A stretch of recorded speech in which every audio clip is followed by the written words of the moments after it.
तैयार हूँ, पुलिस के साथ जाने को तैयार हूँ, मगर उन्होंने वो भी बात एक्सेप्ट नहीं की। नौटंकीबाज हैं, नौटंकी करने गए थे। तो तानाशाही है, योगी शाही, अमित शाही है। राहुल जी को तो पहले से पता होना चाहिए, पता नहीं कैसे इतना अनअवेयर रहते हैं ये लोग। आपको हीलिंग से क्या प्रॉब्लम? हीलिंग से तो उसी को प्रॉब्लम होगी ना जो तानाशाही मनोवृत्ति के। अगर जाने का इसके बावजूद भी वो प्रयास कर रहे हैं कि आज वहाँ शांति हो, बल्कि राजनीति करना चाहते हैं। सरकार इस बात से डर रही है कि लोग पहुँचेंगे तो कहीं न कहीं उनकी असलियत और उजागर होगी।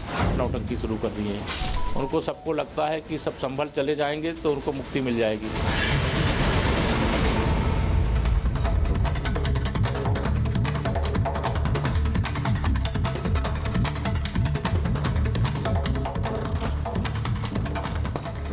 नमस्कार, आपके साथ मैं हूं सुजाता कुकरेती। आप देख रहे हैं अपना फेवरेट शो महाभारत, और महाभारत में आज बात होगी संभल की। जब से संभल में हिंसा हुई है तब से सियासत गर्म है, लेकिन अब संभल पर सियासी दौड़ लगाने के लिए बॉर्डर पर आकर भी नेता खड़े हो रहे हैं। संभल दौड़ वोट बैंक बचाने की होड़, आज इसी पर कर रही हूं महाभारत। पहले अखिलेश यादव की टीम ने दौड़ लगाई, फिर राहुल की टीम पहुंच गई, और अब तो खुद राहुल गांधी और प्रियंका वाड्रा रोड पर आ गए। ये दौड़ संभल तक नहीं है, ये जो सियासी दौड़ है ये संभल तक नहीं है, क्योंकि संभल शांत है, पर सड़क पर सियासी संग्राम है। ये सियासी संग्राम, सारे रास्ते संभल की तरफ जा रहे हैं, पर मंजिल संभल नहीं है। संभल के रास्ते, मंजिल तो सियासी वोट है। वोट बैंक बढ़ाने की होड़ में ये संभल दौड़ लगाई जा रही है। अगर किसी प्रतिनिधि मंडल को जाना ही है तो साथ मिलकर क्यों नहीं जाया जाए, एक साथ एक संदेश देने की कोशिश क्यों नहीं की जा रही है। राहुल गांधी बॉर्डर पर पहुंचते हैं और संभल जाने की जिद करते हैं, उससे पहले अखिलेश यादव की टीम जाने की जिद करती है। अगर अकेले जाएंगे तभी तो सियासी फायदा पाएंगे, एक साथ मिलकर जाएंगे तो फिर कौन पूछेगा। क्या इसी वजह से सब अलग अलग रोड ले रहे हैं, जाना सबको संभल है। आज इस पर कर रही हूं महाभारत। योगी के राज्य में योगी को दोषी बताने के लिए राहुल गांधी खुद संभल के लिए कूच कर रहे थे, लेकिन आज बॉर्डर पर हुआ क्या, मैं सबसे पहले आपको वो दिखाना चाहती हूं। राहुल गांधी जब संभल के लिए निकले तो आपको तस्वीर दिखाती हूं कि सड़क पर हुआ क्या। ये देखिए, दूर तक आपको कांग्रेस के कार्यकर्ताओं के झंडे नजर आएंगे, वहां पर जाम लग गया, लंबा जाम। राहुल गांधी खड़े हुए हैं, कोई हिल नहीं पा रहा है क्योंकि वहां जाम लगा हुआ है। ये तस्वीर आई आज बॉर्डर से, दिल्ली यूपी बॉर्डर से। इसके बाद आपको दूसरी तस्वीर दिखाती हूं। ये राहुल गांधी वहां संविधान, वहां भी संविधान लेकर पहुंच गए और कह रहे हैं लोगों से कि देखिए संविधान के तहत मुझे जाने देने की इजाजत होनी चाहिए, लेकिन मुझे जाने नहीं दे रहे, ये संविधान के खिलाफ है। वहां पर भी उन्होंने संविधान वाला राग गाया। एक और तस्वीर आपको दिखाती हूं। राहुल गांधी के जाने के चलते देखिए कितना लंबा जाम लग गया वहां पर। दूर तक आप तस्वीर देखिए, गाड़ियां लगी हुई हैं क्योंकि कोई आगे ही नहीं बढ़ पा रहा है, क्योंकि राहुल गांधी को संभल जाना था, उन्हें वहां पर अपनी सियासत चमकाने के लिए संभल जाना था, तो जाम दूर तक लग गया। और उसके बाद क्या हुआ वो भी आपको दिखाती हूं। जो आम जनता वहां जाने के लिए खड़ी थी, उनके और कांग्रेस कार्यकर्ताओं के बीच ये झड़प हो गई। देखिए, हाथापाई तक नौबत आ गई, क्योंकि आम जनता को अपने काम से मतलब है। उन्हें इससे क्या मतलब कि कोई अपनी सियासत चमकाने के लिए संभल जाना चाह रहा है, और इसीलिए वहां पर देखिए किस तरह से हाथापाई हुई कांग्रेस कार्यकर्ताओं और आम लोगों के बीच। तो यह भी आज हो गया। यह सब कुछ हुआ क्योंकि राहुल गांधी संभल जाना चाह रहे थे। अब क्या यह सिलेक्टिव पॉलिटिक्स है? सोच समझकर संभल ही क्यों? क्योंकि योगी मोदी को फंसाने के लिए संभल हथियार है, लेकिन संभल में हैरान करने वाले खुलासे भी हो रहे हैं, उन पर भी बात करूंगी। पहले ये रिपोर्ट देखिए।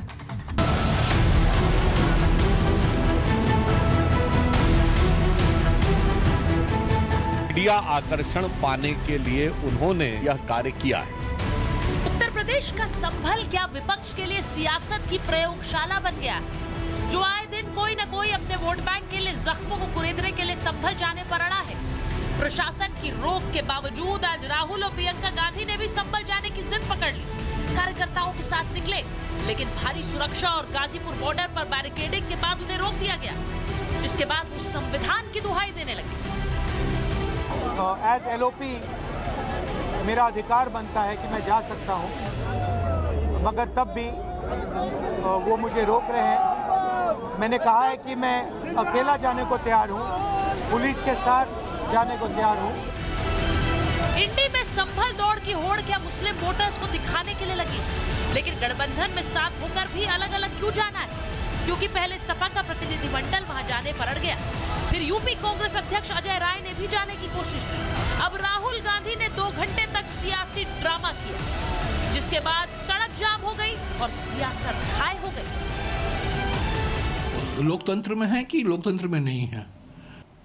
ये तो तानाशाही है, योगी शाही है, अमित शाही है। तो लगता है कल अखिलेश यादव आगे बढ़ गए संभल पर बोल करके, उसी की खाना पूर्ति करने और पॉलिटिकल टूरिज्म करने। जब से ये हरियाणा और महाराष्ट्र हारे हैं, तब से इनमें बौखलाहट है। ये लड़ाई दिल्ली और लखनऊ की है। नो प्लीज कभी दिल्ली पहुंचे थे जिस रास्ते, वही लखनऊ वाले उसी रास्ते पहुंचना चाहते हैं। संभल पर सपा अलग पॉलिटिक्स कर रही है। मोदी योगी के विरोध में अखिलेश इसे 27 का एजेंडा बनाने में लगे हैं, तो कांग्रेस को लगा कि मुस्लिम वोट बैंक उसके हाथ से न खिसक जाए। ऐसे में राहुल ने भी गाड़ी निकाली, लेकिन पता था पहुंच तो पाएंगे नहीं, फिर भी माहौल तो बना ही सकते हैं। मगर बीजेपी और सपा ने ही इसे स्टंट करार दे दिया। राहुल जी नेता इसी तराजू के नफे नुकसान को पे तौल के, सियासत के तराजू पर नफा नुकसान पहले तौला जाता है, उसके बाद तय किया जाता है कि हमें क्या करना है। पार्टी तो पहले ही जा चुकी है, उन्हें नहीं जाने दिया, ये तो अब बाद में जा रहे हैं। राहुल जी नेता प्रतिपक्ष हैं, उनके संवैधानिक अधिकार होते हैं, वो बाकी लोगों से अलग होते हैं, उनको रोका नहीं जा सकता। नेताओं को तो अपनी सियासत और वोट बैंक की पड़ी, मगर संभल हिंसा कोई सियासी पर्यटन नहीं, बल्कि एक गंभीर मुद्दा है, क्योंकि संभल को सुलगाने में पाकिस्तानी बारूद लगा था। उसे कौन लाया, किसने चलाया, इसी पर आज की महाभारत। संभल को सियासी टूरिज्म का हथियार बनाया जा रहा है, लेकिन संभल में जो कुछ हुआ है वो बहुत ही हैरान करने वाला और तफ्तीश का मुद्दा है। क्यों? क्योंकि संभल कांड में पाक कनेक्शन सामने आया है। संभल हिंसा में विदेशी कारतूसों का इस्तेमाल हुआ, ऐसा पुलिस कह रही है। अब वहां पर नालियों से फोरेंसिक टीम को 6 कारतूस मिले हैं। वो कारतूस ऐसे जो 2 मिसफायर पाकिस्तानी कारतूस और खोके वहां पर मिले, और पुलिस को जो खोके मिले उन पर POF लिखा हुआ था। POF यानी कि पाकिस्तान ऑर्डिनेंस फैक्ट्री, यहां पर बने हुई कारतूस। कुछ अमेरिकन कारतूस भी बरामद किए गए। ये पुलिसकर्मी ऑन रिकॉर्ड कह रहे हैं उपद्रवियों ने ये सब पुलिस पर फायर किए थे। अब सोचिए, गलती से या सबूत मिटाने के लिए क्या इन्हें नाली में फेंका गया, या फिर जब फायर हुए उसके बाद ये वहां पर पड़े हुए मिले। पुलिस मेटल डिटेक्टर से वहां पर सर्च अभियान चला रही, उसकी भी तस्वीरें आपको दिखाऊंगी।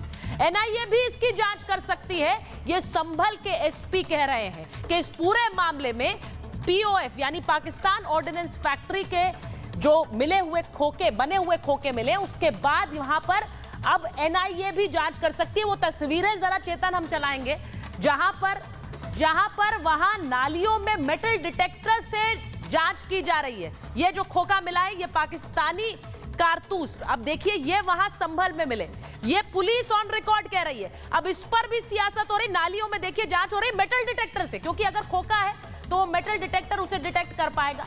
ये सब संभल में हो रहा है, जांच वहां पर तेज है। ये तस्वीर आपको दिखा रही है। मेरे साथ जो मेहमान जुड़ रहे हैं उनका परिचय आपसे कर रहा हूं। बीजेपी के राष्ट्रीय प्रवक्ता प्रेम शुक्ला जी हमारे साथ जुड़ रहे हैं। Former DGP UP Vikram Singh ji हमारे साथ जुड़ रहे हैं। अजीज खान साहब राष्ट्रीय प्रवक्ता हैं समाजवादी पार्टी के। हमारे साथ दानिश कुरैशी साहब हैं, AIMIM के नेता हैं। और दुष्यंत नागर जी हमारे साथ जुड़ रहे हैं, राजनीतिक विश्लेषक हैं, कांग्रेस का पक्ष रखते हैं। लेकिन मैं शुरुआत सबसे पहले प्रेम शुक्ला जी आपके साथ कर रही हूं, क्योंकि ये बहुत गंभीर मामला हो गया है। लेकिन इस मामले की गंभीरता और इसकी मंजिल संभल नहीं नजर आती है। ऐसा लगता है मंजिल उसमें वोट है, क्योंकि हर किसी को दौड़ लगानी है संभल, लेकिन संभल के लिए नहीं, वोट के लिए।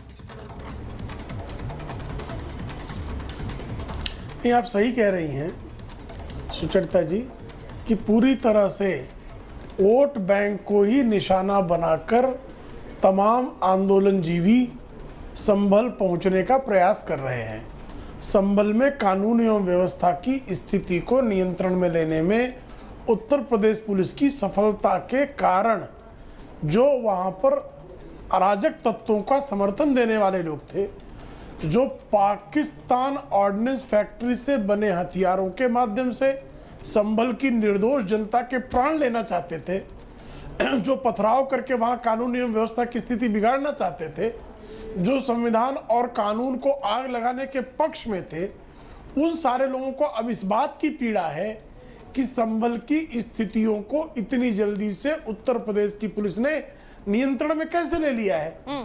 अब वहां पर न्यायिक जांच हो रही है। एनआईए भी जिस तरह से वहां पाकिस्तान ऑर्डिनेंस फैक्ट्री के हथियार बरामद हुए हैं, उस पर अब एनआईए की भी जांच होगी।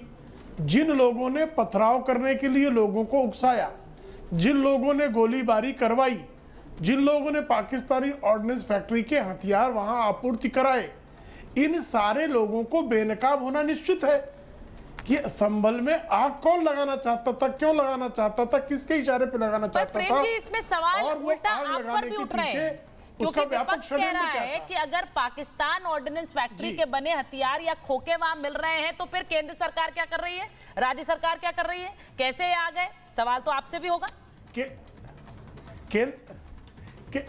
निश्चित केंद्र सरकार सजग तभी तो पकड़े जा रहे हैं, नहीं तो पकड़े कहाँ जाते थे। इतने हथियारों का रैकेट चलता था। आप ध्यान कीजिए कि टन के भाव में जो है, टन की मात्रा में जो है आरडीएक्स भारत में आ जाते थे। ऐसा कोई स्थान नहीं था, संकट मोचन, रघुनाथ मंदिर, Akshardham, Delhi high court, Mumbai high court, Delhi की ट्रेनें, मुंबई की ट्रेनें, श्रमजीवी एक्सप्रेस, संकट मोचन मंदिर, ऐसी कौन सी जगह थी जहां बम कांड नहीं होते थे। और पाकिस्तान प्रायोजित आतंकवादी बम कांड करते थे, और बम कांड के अभियुक्तों को संरक्षण देने के लिए समाजवादी पार्टी, कांग्रेस और एमआईएम के लोग खड़े हो जाते थे। आज स्थिति ये नहीं है। आज किसी की हिम्मत नहीं है कि वो मुंबई में घुसकर और 72 घंटे तक जो है पूरी मुंबई को हॉस्टेज बना ले। उसको पता है कि घुसकर रावलपिंडी और इस्लामाबाद में भी मारेंगे। ये लोग भली भांति जानते हैं, इसलिए चोरी चोरी चुपके चुपके कुछ हथियार लाते भी है तो वो भी पकड़े जाते हैं। और जो हथियार लाएगा, हथियार लाने वाला, हथियार आपूर्ति करने वाला, हथियार आपूर्ति करने का षड्यंत्र रचने वाला, हर कोई बेनकाब होगा और जेल जाएगा। हर किसी पर जो है कानून की कठोर धाराओं के तहत कार्रवाई होगी और दंड का उसके लिए जो है व्यवस्था होगी। मैं एक चीज समझ नहीं पा रही हूँ अजीज खान साहब, थोड़े दिन पहले समाजवादी पार्टी का एक डेलीगेशन जाने की कोशिश करता है, फिर आज राहुल गांधी, प्रियंका गांधी वहां पहुंच जाते हैं, उन्हें पता है उन्हें जाने की इजाजत नहीं है। इतना लंबा जाम लग गया सर, वहां लोगों के बीच हाथापाई भी हो गई, आम जनता और वहां जो लोग बैठे हुए थे। अब आपके नेता राम गोपाल यादव वो ये कह रहे हैं कि अगर वो जा रहे हैं तो वो उनकी अपनी सोच है। वो ये नहीं कह रहे कि संभल जाना जरूरी है, वो सीधे सीधे ये कह रहे हैं कि भाई वो जा रहे हैं, उनसे पूछिए। वो सीधे सीधे कनेक्ट नहीं कर रहे हैं, डिस्कनेक्ट कर रहे हैं खुद को कांग्रेस पार्टी से। क्यों कर रहे हैं ऐसा? आप लोग तो साथी हैं, मिलकर जाइए। देखिए सुचरिता जी, जब अलग अलग जा रहे हैं तब तो इनको दिक्कत हो रही है। हाँ। वो ऐसा लग रहा है कोई अंतरराष्ट्रीय बॉर्डर है और उस बॉर्डर को क्रॉस करना है, पासपोर्ट चाहिए उसके लिए। अरे कहीं पर मृत्यु हुई है, 5-5 लोगों की नृशंस हत्या हुई है, भाईचारा को तोड़ा गया है, वहां पे किस तरह भाईचारा और आपसी इत्तेहाद का कत्ल हुआ है, अगर वहां कोई संवेदना व्यक्त करने जा रहा है तो इन परिस्थितियों में मुझे लग रहा है कि बीजेपी को तकलीफ क्या है।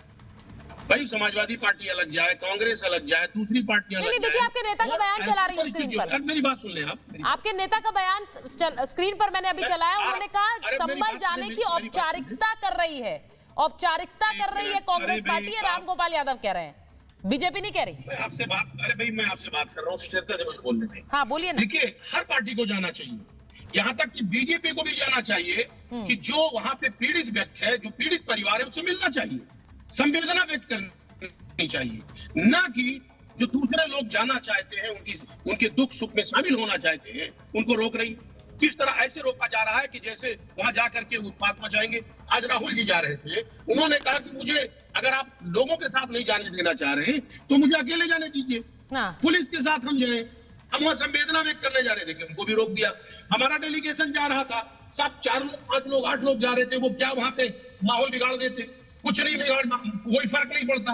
लेकिन बीजेपी नहीं चाहती है कि उनकी पोल पट्टी आउट हो।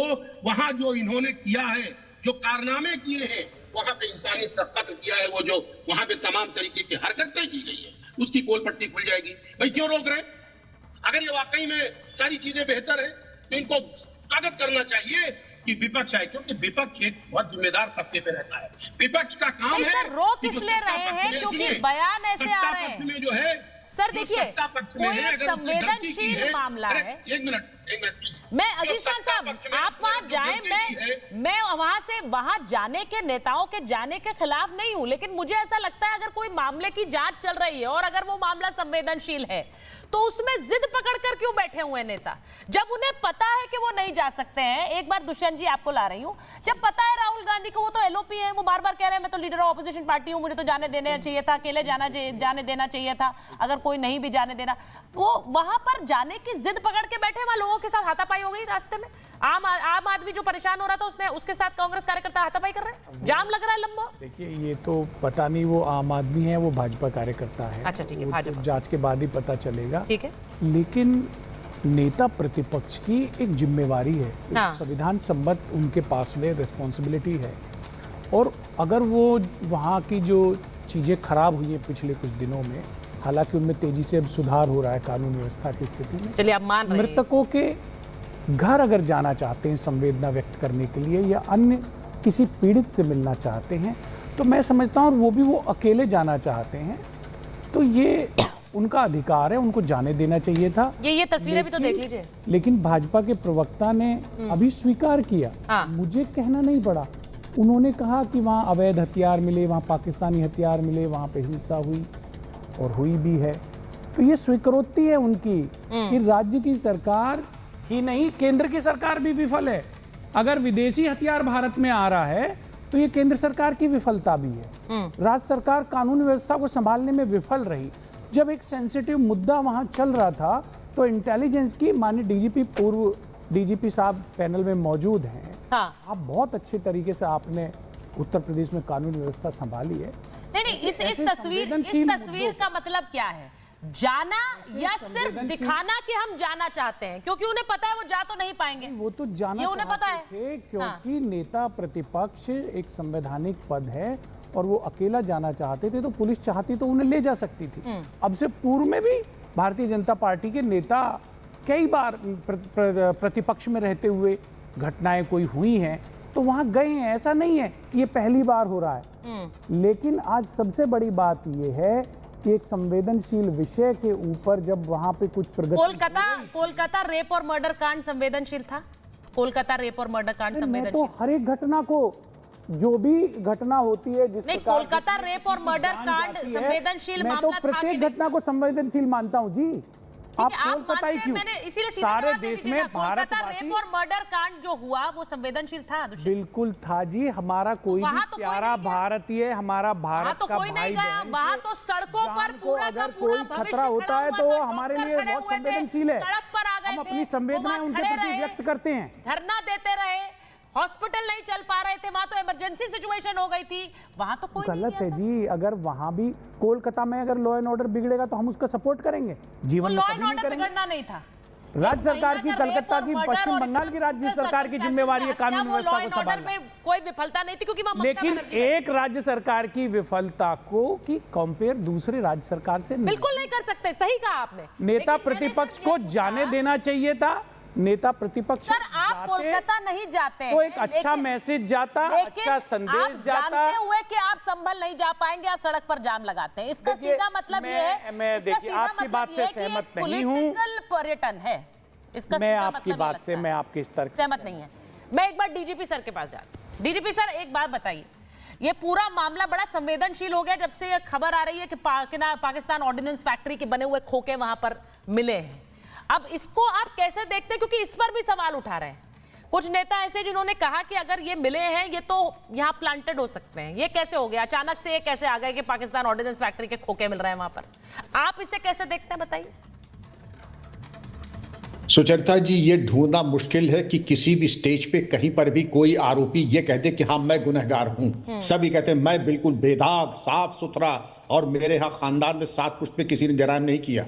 वास्तविकता ये है कि आज के हालात में अगर ये चीज़ें बरामद हुई हैं, ये अत्यंत गंभीर विषय है और ये संतोष का विषय है कि अगर अमेरिका की 9mm की, ये पाकिस्तान ऑर्डिनेंस फैक्ट्री की 9mm और अमेरिका की 12 बोर और इसके अलावा अन्य मार्क के कारतूस मिले हैं, ये बहुत चिंता की बात है और एनआईए इसकी तफ्तीश ज़रूर करे।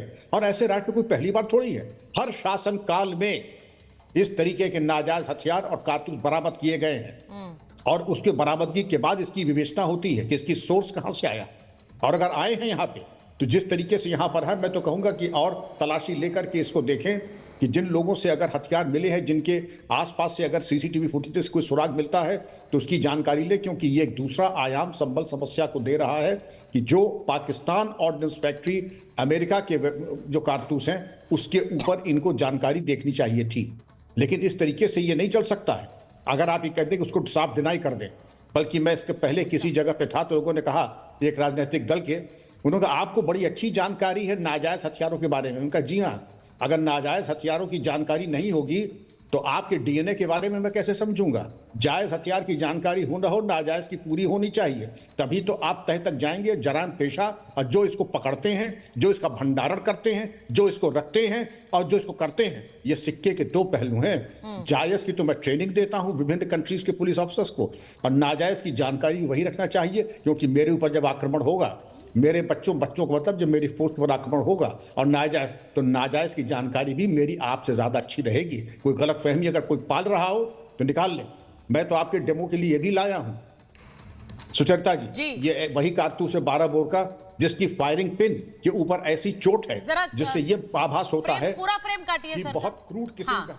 हाँ सर, फिर से बताइए। क्योंकि अगर ये असली, हाँ, इस पे अगर ये असली बंदूक से चलेगी तो इसकी फायरिंग पिन के ऊपर ऐसा होगा जैसे कि बिल्कुल एक सुराग, अच्छी तरीके से मशीन्ड फायरिंग पिन चली है।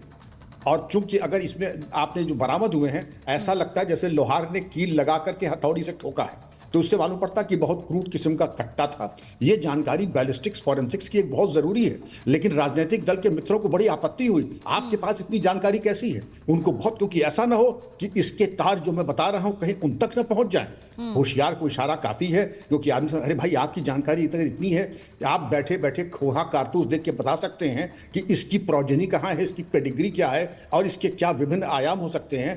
तो आपको चिंता नहीं हुई, हमारे विद्वान पैनलिस्ट को चिंता नहीं हुई। अगर किसी को चिंता हो रही है तो इसको मैं कहूँगा चोर की दाढ़ी में तिनका। इतनी परेशानी अगर है तो ये जाहिर है कि इसकी गहराई से विवेचना होनी चाहिए। आपने डीजीपी सर देखिए, आपने तो दिखाया भी, मैं एक बार फिर से आप रिक्वेस्ट कर रही हूँ कि एक बार स्क्रीन पर दिखा दीजिए उठाकर उसे, क्योंकि आपने कारतूस दिखाई और सर जो बात कह रहे हैं कि जब देसी कट्टे से चलती है ये कारतूस तो उसका अलग प्रभाव होता है, यही बताया उन्होंने। अब इसका सीधा मतलब है, क्योंकि वहां फोरेंसिक्स की जांच ही इसलिए हो रही है कि कैसे ये पूरा ये हिंसा हुई, कैसे उनके पास ये हथियार पहुंचे, और अब पाकिस्तान वाला एंगल आने के बाद ये मामला और गंभीर हो गया है। लेकिन जिस तरह से सड़क पर संभल पहुंचने की होड़ लगी है उससे गंभीरता नजर नहीं आ रही है, क्योंकि ये मामला इतना संवेदनशील नजर आ रहा है लेकिन वो गंभीरता उसमें नजर नहीं आ रही है। अब दानी जी के पास एक बार जा रही हूं। दानी जी, वहां पर तो श्रेय वाली सियासत हो रही है, ऐसा लग रहा है आपके नेता तो बहुत पीछे छूट गए उसमें। अखिलेश जी की टीम पहले आ गई, उसके बाद राहुल गांधी तो खुद आ गए, आपके नेता आए नहीं अभी तक। देखिए, मैं आपको एक बात बताता हूं। दरअसल मैं अपनी बात, आपने जो मुद्दा कहा है उसके पहले मैं आपको एक बात कहूं कि आपने मुद्दों में ये कहा कि मामला संवेदनशील है, इसलिए नेताओं को रोका जा रहा है। ठीक है ना, ये कहा ना आपने, मामला संवेदनशील है।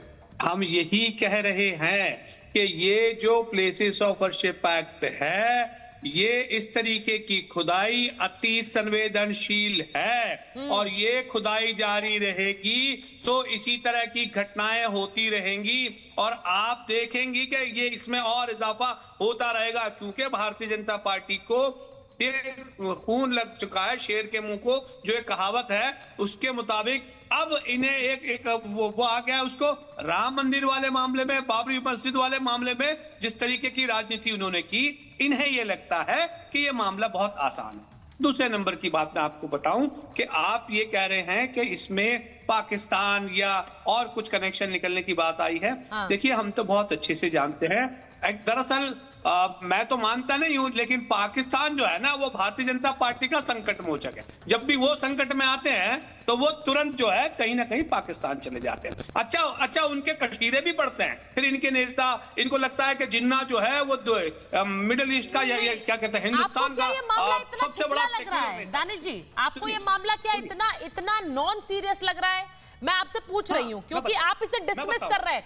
एनआईए तक जांच करेगी, वहां पर ये खबर आ रही है, लेकिन आप डिसमिस कर रहे हैं। मैं बताऊं आपको।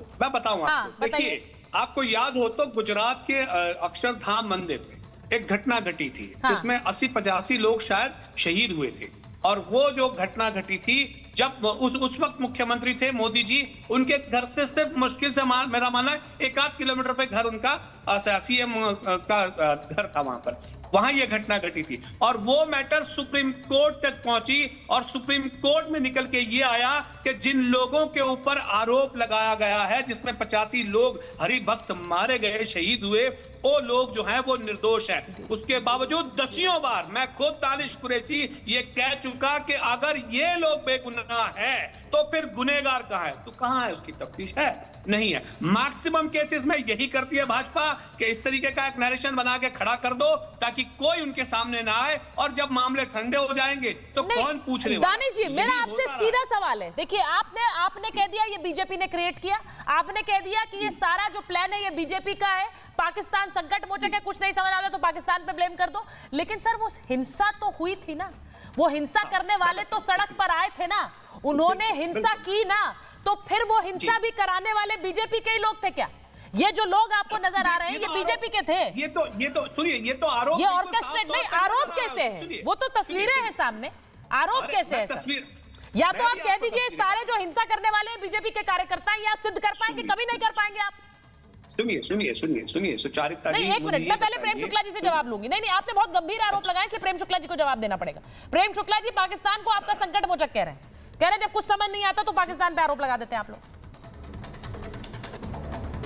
नहीं, पाकिस्तान एमआईएम का आराध्य है। वो एमआईएम के लोग, मोहम्मद अली जिन्ना जो है ओवैसी साहब बार बार जो है वो श्रीमान असदुद्दीन ओवैसी, उनका जो जिन्ना का जिन्न है वो ओवैसी के शरीर में प्रवेश पाता है बारंबार।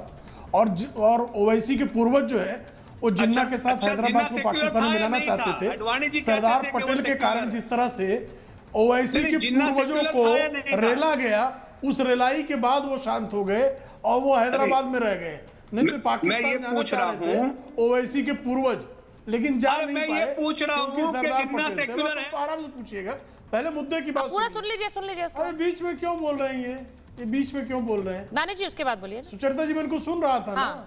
दानिश भैया, मैं आपको सुन रहा था, बहुत गंभीरता सुन रहा था। अभी देखिए, आप ही के चैनल पे किस तरह से इब्लीस की तरह झूठ बोला गया कि आप मुझे बताइए संभल में कोई खुदाई हुई? खुदाई का कोई आदेश है? लेकिन खुदाई की खबर कौन फैला रहा है? खुदाई की खबर वो लोग फैला रहे हैं जो पाकिस्तान से आए हथियार जिन लोगों के पास पाए गए, जिनको उकसाया गया, उकसाने वाले खुदाई की झूठी खबरें फैलाते हैं। मुझे बताइए, भोजशाला में खुदाई हुई क्या? संभल में कोई खुदाई का आदेश है क्या? अजमेर में कोई खुदाई का आदेश है क्या? कहीं कोई खुदाई का आदेश नहीं है। लेकिन सर्वेक्षण, अगर अदालत भाई इस देश में जो निचली अदालत है तो संविधान के दायरे में है कि नहीं है? संविधान के दायरे में उसको जो है इस तरह के मसलों की सुनवाई का अधिकार है कि नहीं है? संविधान के दायरे में उसको इस तरह के मामले में नोटिस जारी करने का अधिकार है कि नहीं? आज की तस्वीरें उस नोटिस पे अगर आपका विरोध है तो आप पत्थर मारेंगे और गोलियां चलाएंगे। आप हायर कोर्ट्स में जाइए, उसको चैलेंज कीजिए। चुनौती देने का आपके पास, जो लोग संभल में गोलियां चला रहे थे, जो लोग पत्थर बरसा रहे थे, जो संभल में आग लगाने पर आमादा थे, उनको क्या संविधान के दायरे में संभल की जिला अदालत के आदेश को चुनौती देने का अधिकार था कि नहीं था? तो संविधान के दायरे से बाहर क्यों होना चाहते हैं वो? नहीं, और ये मैं एक चीज बताना चाह रही हूँ, न्यायपालिका की प्रक्रिया को मानते क्यों नहीं है? प्रेम शुक्ला जी, एक चीज बड़ी क्लियर है कि संभल तो शांत है, अभी संभल शांत है, लेकिन संभल पर जो एक राजनीतिक संग्राम है वो जारी है। वो जो दौड़ लगाने की जो होड़ है वो जारी है। अब मेरा सवाल सिर्फ ये है कि एक साथ एक प्रतिनिधि मंडल बनाने की भी कोशिश हो सकती थी कि एक साथ जाए। वहां अडानी के मुद्दे पर भी सपा ने कह दिया, टीएमसी ने कह दिया हम इस मुद्दे में नहीं है, ये रोज सब अडानी को लेकर शोर मचाने लगते हैं। तो वो बड़ा क्लियर है कि क्रैक्स है और वो चाहते हैं वो हो, क्योंकि कांग्रेस ऐसा लग रहा है कि राहुल गांधी को लगा ये रेस मेरे हाथ से निकल गई, तो आज वो पहुंच गए बॉर्डर पर, क्योंकि इससे पहले अखिलेश यादव और उनकी पार्टी ने इस पर खूब हल्ला कर दिया। मैं एक बार तस्वीर दिखाती हूँ। संभल में सुरक्षा बलों ने फ्लैग मार्च भी किया है। संभल एसपी की अगुवाई में यह फ्लैग मार्च किया गया। 10 दिसंबर तक किसी भी बाहरी के संभल आने पर वहां पर रोक रहेगी। वो फ्लैग मार्च किया गया। ब्रेकिंग चला दीजिए जरा, क्योंकि किसी बाहरी के संभल आने पर वहां पर रोक है। तो ये बड़ी खबर आपको संभल में सुरक्षा बलों ने फ्लैग मार्च किया है। अब मैं यही बात कह रही थी कि यहां संभल तो शांत है, लेकिन संभल पर सियासत शांत नहीं है दुष्यंत जी। वो देखिए वहां फ्लैग मार्च हो रहा है, वहां पर लोग कह रहे हैं कि भाई हमें शांति चाहिए, हम नहीं चाहते हैं कि यहां पर कोई भी बवाल हो। आम लोग तो आम आदमी तो यही चाहता है, लेकिन नेता चाहते हैं कि हम वहां जाएं और ये मामला सुलगता रहे, क्योंकि अगर ये सुलगेगा नहीं तो फिर हमारे वोट कहां से आएंगे। नहीं, ये तर्क मैं नहीं समझता। आप नहीं मानते? आपका तर्क भी ये जो है, हाँ। तर्क में दम नहीं है। अच्छा ठीक है, क्योंकि अपना वाला दम वाला तर्क दीजिए। वहां पर जो कानून को तोड़ा गया और जिस तरीके से वहां लोगों की हिंसा हुई, लोगों की मौत हुई, वो एक संवेदनशील विषय है। और वहां अगर नेता प्रतिपक्ष अथवा समाजवादी पार्टी के नेता अध्यक्ष उनके राष्ट्रीय जाना चाहते हैं, तो राज्य सरकार को उन्हें अकेले जाना चाहते हैं तो जाने देने में मुझे लगता नहीं कि कोई हर्ज था। अब राज्य की सरकार है, वो कानून व्यवस्था बनाने के लिए फ्लैग मार्च कर रही है, अच्छी बात है। अगर उस घटना से पहले फ्लैग मार्च करी होती तो और अच्छा होता, शायद वो घटना ही ना घटती।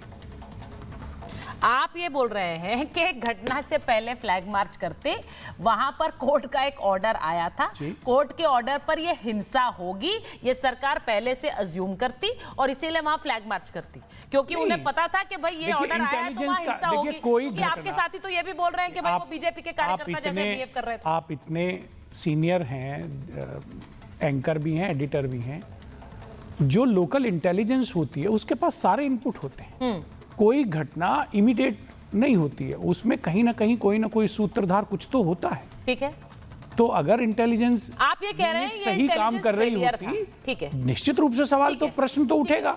मैं आपकी बात मान लेती हूँ, ये इंटेलिजेंस फेलियर था। तो अब वहां पर हिंसा हुई, उसके बाद वहां पर अभी इतने दिन हो गए, 10 दिन हो गए, लेकिन अभी भी वहां पर सियासत खत्म नहीं हो रही है। मेरा सवाल यह है कि एक दूसरे पर ही तो आक्षेप लगा रहे हैं, एक दूसरे पर ही तो सवाल उठा रहे हैं। मैं एक बार अजीज खान जी के पास जा रही हूँ। अजीज खान जी जरा बता दीजिए ना, आपने अभी तक मुझे बताया नहीं कि जब आपके नेता कहते हैं औपचारिकता है तो वो ऐसा बयान क्यों देते हैं। संभल तो वो भी जाना चाहते हैं, वो कहते हैं मैं जाके रहूंगा संभल, लेकिन राहुल गांधी जाते तो कहते हैं औपचारिकता कर रहे हैं, क्यों?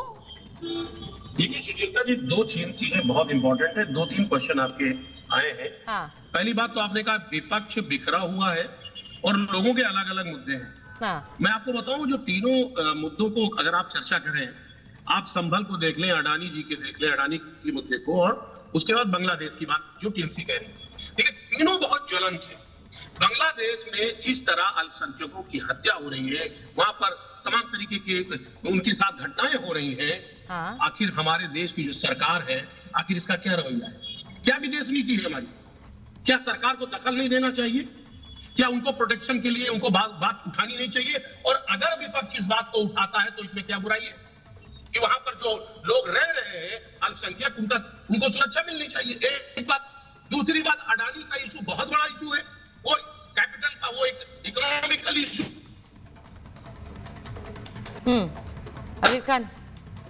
अजीज खान जी का फ्रेम थोड़ा गड़बड़ कर रहा है। देखिए जी, मैं वापस आ रही हूँ अजीज खान जी, मैं वापस आ रही हूँ। वो ये तो सीधा ठिकरा आप पर ही फोड़ रहे हैं ना प्रेम शुक्ला जी। वो कह रहे हैं कि ये सब कुछ हो रहा है, आप लोग इस पर कोई कदम नहीं उठाते। बांग्लादेश के, आज गिरिराज सिंह बोल रहे थे कि भाई बांग्लादेश क्यों नहीं जाते हैं, जब ये इतने मामले पर संभल चिल्लाते हैं, लेकिन बांग्लादेश के हिंदुओं के बारे में कोई चिंता नहीं करता है। तो वो कह रहे हैं कि सीधे ये तो केंद्र सरकार का मुद्दा है, आप लोग इस पर बयान तो बहुत देते हैं, कुछ करते नहीं है। प्रेम शुक्ला जी। सुचेता जी, बांग्लादेश जाने की बात दूर, आपने एक सवाल पूछा, आरजी कर मेडिकल कॉलेज में जिस तरह से बलात्कार और हत्या की घटना हुई, आरजी कार बंगाल तो भारत में ही है, उसके लिए तो किसी वीजा लेने की भी आवश्यकता नहीं थी। सही बात। तो श्रीमान राहुल गांधी, श्रीमान अखिलेश यादव, ये आरजी कार मेडिकल कॉलेज को लेकर जिस तरह से वहां आंदोलन खड़ा हुआ, इनके पास उस आरजी कार के पीड़िता के समर्थन में एक सहानुभूति का शब्द इनके पास नहीं था। 70 लोग तमिलनाडु में जो है शराब पीकर मर गए। कांग्रेस की सरकार वहां गठबंधन में शामिल है, वहां की सरकार में कांग्रेस शामिल है। राहुल गांधी कभी नहीं गए। समाजवादी पार्टी के श्रीमान अखिलेश यादव का कोई बयान नहीं आया। कर्नाटक में वक्फ बोर्ड ने किसानों की जमीनें कब्जा कर ली हैं, उस पर कुछ नहीं बोला। कर्नाटक के एक कांग्रेस के पार्षद की बेटी को लव जिहादी ने निश्चलतापूर्वक हत्या कर दी। न राहुल गांधी कुछ बोले, ना श्रीमान अखिलेश यादव कुछ बोले। अभी कल की घटना है, गणेश यादव नाम के युवक की मुसलमानों ने पीट पीट कर हत्या कर दी। अखिलेश यादव एक शब्द बोलने के लिए तैयार नहीं है। तमाम जगहों पर इस तरह की घटनाएं होती हैं, कुछ नहीं बोलते हैं। संभल में आपको कैसे, अभी एक श्रीमान दुष्यंत जी कह रहे थे, आप मुझे बताइए कि कोर्ट का ऑर्डर आते ही मुसलमान दंगाई हो जाएगा, ये कैसे कोई समझ ले? ये भांपने का कौन सा अस्त्र है? मुसलमान दंगाई है, ये जो है पहले से जो है लोग मान लें। एक कोर्ट का आदेश आता है, उस आदेश को स्वीकारना चाहिए या उसको चुनौती देनी चाहिए। आप उसमें दंगा कर रहे हैं तो मुसलमान संभल के दंगाई हैं, ये पहले से पुलिस मान ले। दुष्यंत जी, ऐसा आप समझ रहे हैं? देखिए, किसी भी कोई भी कोर्ट का आदेश आएगा, भोजशाला में आए, संभल में आए, बदायूं में आए, अजमेर में आए, मुसलमान दंगाई करेगा। अरे आप मुसलमानों को दंगाई क्यों मान रहे हैं भाई? मुसलमान शांतिप्रिय कौम है, उससे अपेक्षा की जाती है कि भारत के संविधान के कानून की पूरी बात किसी धर्म विशेष की नहीं है। उससे ये अपेक्षा नहीं की जाती है कि संविधान और कानून की अवमानना करते हुए वह रक्तपात पर आमादा हो जाएगा, वह गोलियां चलाएगा, वो पत्थर फेंकेगा, वो पुलिस को निशाना बनाएगा, वो जो कानून का क्रियान्वयन करने वाले लोग। देखिए, नहीं, मेरे को जवाब देने दीजिए आप। मेरे को जवाब देने दीजिए। उन्होंने मुझे बोला। देखिए शुक्ला जी, बात किसी धर्म विशेष की नहीं है, बात हिंदू मुस्लिम की नहीं है, बात विषय के संवेदनशीलता की है। मैंने संवेदनशीलता को केंद्र में रख के ये बात कही कि लोकल इंटेलिजेंस को एक्टिव रहना चाहिए था। मैंने किसी धर्म विशेष की बात नहीं कही। अदालत के निर्णय का सबको सम्मान करना चाहिए, और अगर निचली अदालत का किसी को आस्था नहीं है तो ऊपरी अदालत में जाने का रास्ता खुला रहता है। तो किस कौम के लोग हैं, कृपा करके बताइए? अदालत के आदेश की अवमानना करके रक्तपात पर आमादा लोग किस कौम के हैं? दुष्यंत जी, आपसे पूछ रहे हूं।